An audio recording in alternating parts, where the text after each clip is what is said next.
الحمدللہ وکفیٰ والصلاۃ والسلام علی سید الانبیاء والمرسلین اما بعد فاعوذ باللہ من الشیطان الرجیم بسم اللہ الرحمن الرحیم۔ پچھلا درس شعبۃ الایمان کے عربی حدیث کے عربی اور اس کے ترجمہ اور اس کچھ تشریح بھی ہوئی تھی اور اس حدیث کی کچھ تشریح رہتی تھی، وہ انشاءاللہ آج یہاں سے پڑھیں گے۔ تو آپ سے درخواست ہے کہ اگر پچھلا درس نہیں سنا تو اس کو پہلے سن لیں تاکہ یہ بھی آپ کو سمجھ آ جائے، کیونکہ یہ تشریح بھی اسی کے متعلق ہے، اس میں جو احادیث ہیں ان کی تشریح ہے۔ تو حدیث کے اندر یہ تھا کہ ایمان کے 60 یا 70 سے کچھ زائد شعبے ہیں، تو اور اس میں حیاء شعبۃ من الایمان، حیا ایمان کا شاخ ہے اور اس کا شعبہ ہے۔ اور اس طرح دوسری روایت میں الحیاء کلہ خیر، حیا سراپائے خیر ہے۔ تو حیا کی تعریف کیا ہے؟ حیا کہتے شرمانا، حیا حیات سے ماخوذ ہے۔ حیات کا معنی ہے زندگی، اور حیا سے دل کی زندگی ہے۔ بے حیا مردہ دل ہوتا ہے۔ تو حیا کے لوگ بھی معنی حیا اس تبدیلی کو کہتے ہیں جو انسان پر شرعی یا عرفی عیب سے بچنے اور ڈرنے کے لیے طاری ہوتی ہے۔ اور حیا کی اصطلاحی تعریف یہ ہے کہ جو وصف انسان کو برے کاموں سے بچنے اور اچھے کاموں کے کرنے پر ابھارے، اس کو حیا کہتے ہیں۔ اور اس طرح ایک اور تعریف حیا کی یہ ہے کہ حیا نفس کا رکنا ہے ناپسندیدہ کے ارتکاب سے، عام ہے کہ وہ ناپسندیدگی شرعی ہو یا عقلی یا عرفی ہو۔ تو ان تینوں کے ضدوں کا حکم کہ اگر مکروہ اور ممنوع شرعی کا ارتکاب کیا تو یہ فاسق ہوگا، اگر ممنوع عقلی کا ارتکاب کیا تو یہ مجنون کہلائے گا، اور اگر مکروہ عرفی کا ارتکاب کیا تو یہ ابلا یعنی پرلے درجے کا بیوقوف کہلائے گا۔ اس لیے تو حدیث پاک میں ہے کہ الحیاء کلہ خیر، شرع، عقل، عرف تینوں کے اعتبار سے حیا مجسمہ خیر ہیں۔ حیا کا حکم کیا ہے؟ کہتے ہیں کہ حرام سے حیا واجب ہے، مکروہ سے حیا مندوب ہے، اگر مباح چیز ہو تو اس سے عرفاً حیا ہونا چاہیے۔ مثال کے طور پر جو عرفاً حیا ہے کہ چلتے ہوئے پھل کھانا، یہ مباح ہے، مگر عرفاً یہ خلاف حیا ہے۔ اچھا، حیا کی کچھ اقسام ہیں۔ نمبر 1، کریم کا حیا۔ حضور صلی اللہ علیہ وسلم نے ام المؤمنین سیدہ زینب کے ولیمے میں زیادہ دیر ٹھہرنے والوں سے حیا کی وجہ سے جانے کا نہ کہا، تو یہ کریم کا حیا ہے۔ اور ایک عبد اور عبدیت کا حیا کہ بندہ اپنے نیک اعمال کی قلت اور بد اعمالیوں کی کثرت دیکھ کر شرمندہ اور نادم ہو، یہ بندے کا حیا ہے اپنے معبود سے، یعنی میرے نیک اعمال کم ہے اور بد اعمال زیادہ ہے، کہ بندہ اگر یہ شرماتا ہو تو یہ بندے کا حیا ہے معبود سے۔ ایک عبادت میں اپنے آپ سے حیا۔ آدمی جب کسی بلند منصب پر فائز ہو پھر اپنے نقائص کا تصور کرے اور خود سے شرمائے کہ میرے اعمال کیا ہے اور میں اب کہاں پہ پہنچا ہوں، کہ یعنی اللہ نے مجھے کیا مقام دیا ہے۔ بندے کا اپنے رب سے حیا کرنا کہ معصیت سے بچنا اور اطاعت کرنا، تو یہ اپنے رب سے حیا کرتا ہے۔ بندے کا انسانوں سے حیا کرنا کہ کسی کی دل آزاری نہ کرنا، اعمال محمودہ کو اختیار کرنا اور افعال قبیحہ اور مذمومہ کو چھوڑنا، یہ حیا کا خلاصہ ہے۔ اور الحیاء شعبۃ من الایمان، حیا ایمان کا حصہ ہے۔ اچھا، حیا محمود کیا ہے؟ ایک ہی حیا محمود، ایک ہی حیا مذموم۔ حیا محمود یہ ہے کہ حیا کی وجہ سے آدمی شریعت کا پابند ہو تو یہ حیا قابل تعریف ہے۔ حیا مذموم، اگر حیا کی وجہ سے آدمی حق نہ کہہ سکے تو حدود قائم نہ کر سکے، سچ بول نہ سکے، باطل کی آنکھ میں لا کر بات نہ کر سکے، تو یہ حیا مذموم ہے۔ اب یہاں پر ایک سوال وارد ہوتا ہے کہ بسا اوقات حیا کی وجہ سے آدمی نہ ڈر ہو کر حق بیان نہیں کر سکتا یا صحیح مسئلہ نہیں سمجھا سکتا، حالانکہ حدیث میں ہے الحیاء کلہ خیر، الحیاء لا یأتی الا بخیر، کہ حیا تو سراسر بلائی ہے۔ یہاں تو بظاہر حیا نیکی لا نہیں رہا بلکہ مانے آ رہا ہے، تو اس کا جواب یہ ہے کہ یہ حق سے روکنا یا مسئلہ سمجھا نہ پانا یہ حیا کی وجہ سے نہیں ہے بلکہ یہ بزدلی ہے۔ حیا یقیناً بلائی کی طرف لاتا ہے، یا پھر حیا مذموم ہے جس سے بچنا ضروری ہے۔ آج کل جو ہمارے معاشرے میں حیا کا بالکل بے جا استعمال ہوتا ہے اور اپنی کمزوری اور بزدلی کو چھپانے کے لیے حیا کا پردہ ڈالنے کی کوشش کرتا ہے۔ مثال کے طور پر اگر کسی کو کہہ دیا جائے کہ بچے تلاوت کریں اور وہ تلاوت نہیں کر سکتا تو اس کے جو ساتھ ہوتا ہے، ان کا جو رشتہ دار ہوتا ہے یا استاد ہوتا ہے، وہ کیا کہتے ہیں کہ بچہ ہے شرماتا ہے۔ تو حق بات سے اگر وہ نہ کہہ سکے تو یہ تو شرم حیا نہیں ہے بلکہ یہ بزدلی ہے۔ حالانکہ یہی بچہ اگر باہر کے برے ماحول میں جو ہے نا ان سے کوئی کہہ دیا جائے کہ کوئی ڈانس وغیرہ کرے تو وہ فوراً کر لیتا ہے۔ تو اس لیے جو ہے نا ہم نے کیا ہے کہ حیا کو بجا استعمال کیا ہے۔ فرماتے ہیں کہ غیبت اور فضول گوئی میں تو سب سے بلند آواز سے بولتا ہے اور تلاوت کے لیے بہانہ بن گیا کہ شرم مارا۔ اس کے علاوہ اور بھی بہت زیادہ مثالیں ہیں۔ حقوق اللہ اور حقوق العباد بحسن اور خوبی حیا کے بغیر ادا نہیں ہو سکتے۔ یعنی جب تک بندے میں حیا نہ ہو تو وہ نہ حقوق العباد ادا کر سکتے اور نہ حقوق اللہ ادا کر سکتے ہیں۔ آگے حدیث ثانی میں ہے کہ لم یکن فاحشا ولا متفحشا، یعنی فاحش بدگو فاحش کہتے کلام میں حد سے تجاوز کرنے والوں کو۔ آگے پر فرماتے ہیں کہ یہ جو اخلاق ہے یہ اخلاق جبلی ہی یا کسبی۔ تو علامہ طبری نے یہ سلف صالحین کا اختلاف نقل کیا ہے کہ یہ کسبی ہے یا جبلی، عطائی اور پیدائشی ہے اور نسبی۔ تو قائض ایاز کہتے ہیں کہ یقیناً بات تو نہیں ہے کہ سب جبلی ہے یا سب کسبی، بلکہ بعض جبلی ہے جیسے وقار، تودد، محبت، لطافت، نرمی، اور بعض اخلاق یعنی اکثر کسبی ہے کہ وہ محنت اور مجاہد سے حاصل ہوتے ہیں اور نفس کو روندنا پڑتا ہے، جیسے صدق مقال، اصلاح اعمال، غیبت، نمیمہ کا ترک کرنا وغیرہ۔ تو یہ صحبت صالح اور جلیس صالح سے ہی آتے ہیں۔ اس لیے اخلاق حمیدہ کے اپنانے اور اخلاق رذیلہ سے اجتناب کا حکم ہے۔ آگے شعبۃ میں تنوین، شعبۃ یہ تنوین تعظیم ہے کہ اس کی صفت و محذوف ہے، اصل ہے شعبۃ عظیمۃ۔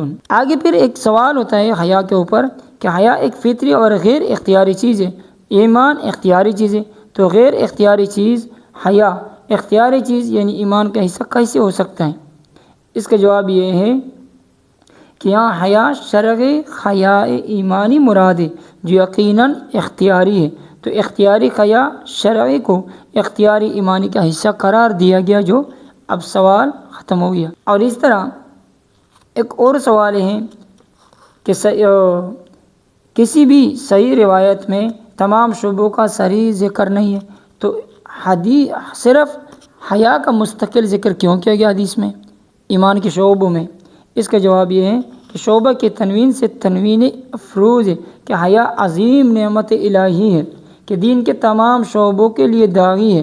جس طرح ایمان معاصی سے رکتا ہے اس طرح حیا بھی معاصی اور نشائستہ حرکتوں سے رکتی ہے۔ تو اس عظمت و مناسبت کی وجہ سے اس کا مستقل ذکر فرمایا۔ آگے جو فرمایا کہ وبی قال حدثنا فافضلها قول لا الہ الا اللہ، تو یہاں کہتے ہیں ادنا دنوب سے ای اقربها منزلۃ تعمیل اور خصوص میں قریب تر ہے۔ اگر دھراتن سے مشتق مانے تو پھر مانا ہے کہ حقیر و کمتر یعنی چھوٹی سی نیکی بھی ایمان کی شاخ ہے۔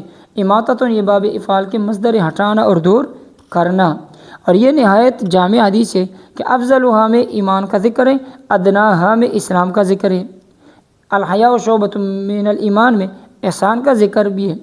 تو یہ بھی تعبیر کر سکتے ہیں کہ افضلها میں حقوق اللہ کا ذکر، ادناها میں حقوق العباد کا ذکر، اور یہ بھی سمجھ سکتے ہیں کہ افضلها میں قولی عبادت کا ذکر اور ادناها میں فعلی عبادت کا ذکر ہے۔ تو ہمیں بھی اپنے اندر جامعیت پیدا کرنی چاہیے۔ آگے جو حدیث تھا کہ وبی قال حدثنا ابو بکر یعظ اخاہ فی الحیا، یعنی ینصح له، اس سے نصیحت کر رہے تھے۔ صحیح بخاری میں ہی یعاتب اخاہ فی الحیا، عتاب امیز لہجے میں اسے سمجھا رہے تھے۔ بخاری میں ایک اور لفظ بھی زیادہ ہے جو مسلم میں نہیں ہے کہ دعہ فإن الحیا من الایمان، اسے اپنے حال پر چھوڑو۔ اور اگلی روایت میں مر برجل من الانصار، علامہ نووی کی عبارت بھی یہی، مطلب ہے کہ ایک انصاری صحابی اپنے بھائی کو سمجھا رہے تھے کہ اتنا زیادہ بھی بحیا اور شرمیلے نہ بنو کہ اپنا حق ہی نہ لے سکو، تو اس طرح تم کو نقصان میں رہو گے۔ نبی علیہ السلام نے سن کر فرمایا کہ اسے اپنے حال پر چھوڑ دو، حیا تو ایمان کا حصہ ہے، مطلب اسے کثرت حیات سے مت رکھو۔ پہلے تو ہوتا نہیں ہے، اگر کثرت حیا کی وجہ سے کوئی نقصان ہو بھی گیا تو وہ مالک الملک اپنی قدرت کی آنکھ سے دیکھ رہا ہے، تھوڑے نقصان پر بہت دے گا۔ تو اس لیے ہمیں بھی حیا اور پاک دامنی کی زندگی اپنانی چاہیے اور اپنے اندر میں حیا پیدا کرنی چاہیے۔ تو اس طرح نبی علیہ السلام نے کثرت حیا والے کی حوصلہ افزائی فرمائی، ہمیں بھی نیکی میں حوصلہ افزائی کرنی چاہیے۔ آگے وہ بھی قال حدثنا محمد بن مثنى الحیاء لا یأتی الا بخیر یا الحیاء خیر کلہ۔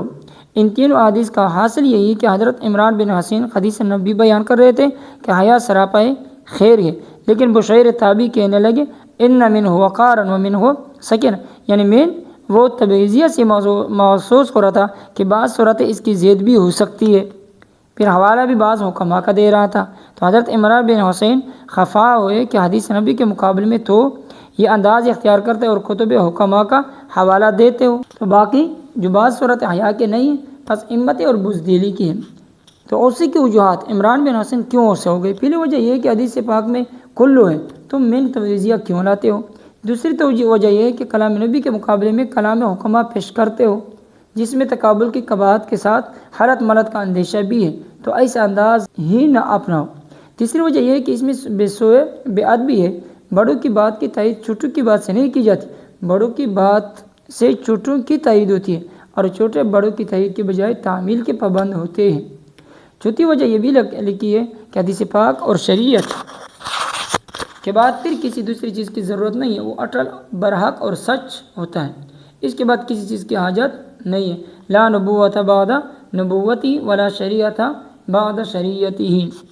آگے بھی قال حدثنا یحییٰ فی رات منا، رات 10 سے کم پر رجال آدمی پر بولا جاتا ہے۔ لا تکون فیہم امرأۃ، یعنی اس کا مفرد بھی نہیں ہوتا، اس کی جمع ارہات اراہیت اور اراہت ہے۔ حتیٰ اخمرت عینا، اور یہ بھی ہم نے آگے پڑھا تھا کہ اذا کان الفاعل مظہرا وقد الفعل ابدا، عینا اس میں ظاہر فاعل موجود ہے تو مذکورہ قاعدے مطابق احمرت فعل مفرد ہونا چاہیے تھا، حالانکہ یہاں اخمرتا ہے۔ تو اس کا بلا تکلف ایک جواب یہ ہے کہ بعض عرب قبائل کے لغات اس طرح ہی ہے کہ فاعل اس میں ظاہر ہونے کے باوجود فعل تثنیہ جمع لائی جاتی، اور صرف نحو کے قواعد کلام عرب کو دیکھ کر عجم کی ضرورت کے لیے بنائے گئے۔ کوئی قواعد کلام عرب کے تابع ہیں، کلام عرب الفصحاء قول کے تابع نہیں ہیں۔ فاعاد بشیر، حضرت عمران کے تنبیہ کے باوجود اپنی بات دہرائی، حاضرین نے اس کا دفاع بھی کیا لیکن وہ اپنی اس طرز سے نہیں ہٹے، چنانچہ مقدمہ مسلم میں حضرت ابن عباس کے ساتھ بھی اس کا معارضہ مذکور جلیل القدر تابعی تھے، لیکن یہ ان کی طبیعت بھی اس طرح تھی۔ صدق اللہ العظیم۔ تو اس باب سے ہمیں کیا حاصل ہوا؟ تو یہی ہمیں حاصل ہوا کہ ایمان کے 70 سے زائد شعبے ہیں، ان کی شاخیں ہیں۔ تو کیا شاخیں ہیں؟ تصدیق قلبی کے اعتبار سے، اور اقرار باللسان کے اعتبار سے، اور عمل بالارکان کے اعتبار سے، اور جو سب سے اعلیٰ ہیں فافضل لا الہ الا اللہ، سب سے اعلیٰ جو شعبہ اور حصہ ہے وہ لا الہ الا اللہ ہے، اور ادنا سے ادنا وہ راستوں سے تکلیف دہ چیز کو ہٹانا۔ تو کتنا معمولی کام، کتنی معمولی نیکی ہے، اور کتنا یعنی بڑا ثواب ایمان کا شعبہ ہے۔ تو ہمیں بھی چاہیے کہ راستے پہ جاتے ہوئے کہیں تکلیف دہ چیز کوئی دے کے تو بندہ اس سے اٹھا کر کے کہیں دور پھینکے، یعنی راستے سے ہٹائے، کہیں پتھر پڑا ہے، کہیں کانٹا ہے، یا کوئی بھی تکلیف دہ چیز ہے کہ وہ گاڑی کو تکلیف ہو اس سے، یا عام گزرنے والوں کو تکلیف ہو، تو ہمیں بھی چاہیے کہ اس راستے سے وہ تکلیف دہ چیز کو ہٹائے۔ اور آگے ایمان کے شعبہ کیا ہے؟ حیا بھی ہے، حالانکہ حیا آگے بتا دیا کہ یہ اہم ترین ہے، یعنی حیا یہ ان تمام شعبوں کا خلاصہ ہے کہ جس بندے میں حیا ہو تو وہ حقوق اللہ بھی ادا کر سکتے اور حقوق العباد بھی ادا کر سکتے، اور جس شخص میں حیا نہ ہو تو وہ نہ حقوق اللہ ادا کر سکتے اور نہ حقوق العباد ادا کر سکتے۔ تو ہمیں بھی چاہیے کہ ہم اپنے اندر حیا کو پیدا کریں اور حیا پر محنت کریں، اور یہ حیا محنت سے آتا ہے، یہ نہیں کہ یہ فطرتاً ہے، حیا محنت سے آتا ہے، اور ہم اپنے اندر اخلاق پیدا کر دیں، کیونکہ اخلاق بھی سارے جو ہے جبلی نہیں ہے بلکہ کسبی بھی ہے۔ سچ بولنا اور حقوق العباد ادا کرنا، کسی کو دھوکہ نہ دینا، کسی پر ظلم نہ کرنا، تو یہ سارے اخلاق ہی ہیں۔ تو ہمیں بھی چاہیے کہ کہ ہم اپنے اندر اخلاق نبی پیدا کریں، اخلاق صحابہ پیدا کریں اور ان طریقوں پر چلے جو حضور صلی اللہ علیہ وسلم اور ان کے صحابہ، تابعین اور تبع تابعین چلے۔ اللہ ہمیں اس پر عمل کرنے کی توفیق عطا فرمائے۔ صدق اللہ العظیم۔